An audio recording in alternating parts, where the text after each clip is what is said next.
what I'm trying to understand is the goal of the government. We are in a situation whereby if we protest, there will be police brutality. We don't have security from the police force. There is tear gas and all of that assault on protesters. There are situations where you will come and try to speak. Where can you even see this minister? There are so many bad eggs in the system. You know, so how do we go about because now the governor has come out to condemn. How do we go about as I'm speaking to you now, the wife of the governor has sent emissaries to go and get the copper. When now?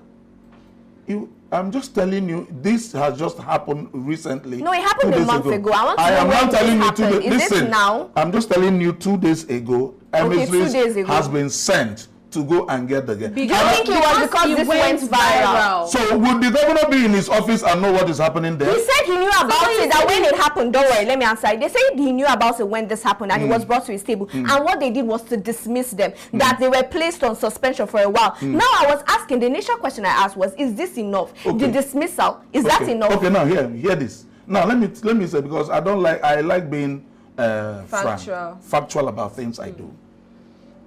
Things would happen, and once the governor hears something of that nature, what he does is he has special advisors. It's not everything he will leave so many other things to come and attend to. And when he says, I want this thing to be tackled, that is why you have aides. That is why you have commissioners. That's why you have this. They have to and come to the executive meeting and table it, and you ask questions. They will tell you, if they tell you this thing has been sorted out, you have no reasons than to believe them that they have been sorted out. Until now, when people now says, maybe that is why the social media is good. People now comes on board and say, this thing has not been sorted out. What he now needs to do is to now take over the case, which he has done now. Now, the truth about it is this. Those guys were arrested, dismissed and handed over to the police for prosecution. Now, when they say investigation is ongoing, it has to ongo. If you hear the PPRO, it says, why they didn't conclude the investigation was that the victim was not available. All right. So that was it. Concerning that. You just said something that the lady was not around in question. And we saw a video where an ordinary citizen was able to contact this lady in her place.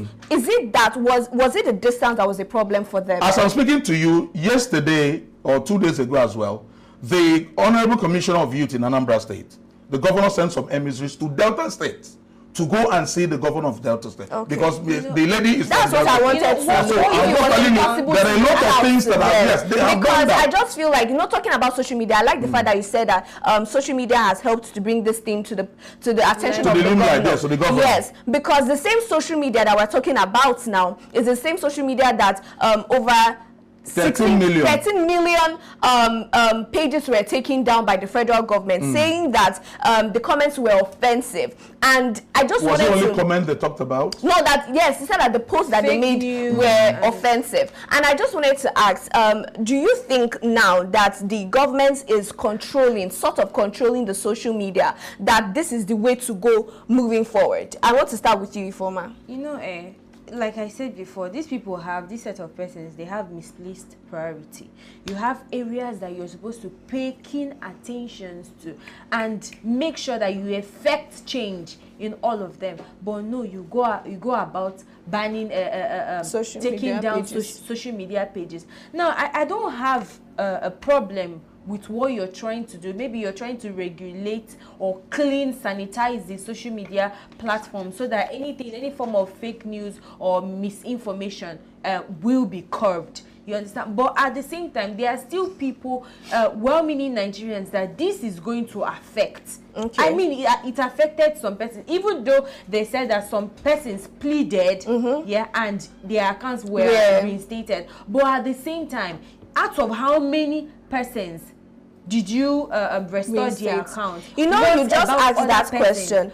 Wait, I'm coming. What about other persons that post meaningful content? What about those persons? It goes a long way to say that the government is kind of trying to, censor or trying to control every single thing. I mean, we have the right to express our opinions. It's more like they are trying to, bring down everything that has to do with the youth or Nigerians speaking up or criticizing them. And it is quite sad that even at this time and this age, that something like this is happening in this you know that you mentioned this and how the government is trying to censor people on social media, and the funny thing was that they mentioned or they referenced the code of conduct, you know, the 2024 code of practice that were just put in place in 2024. That was last year. So, you know, first of all, there was a time when Twitter, that's now X, was banned, right? And then later on it was reinstated and all of that.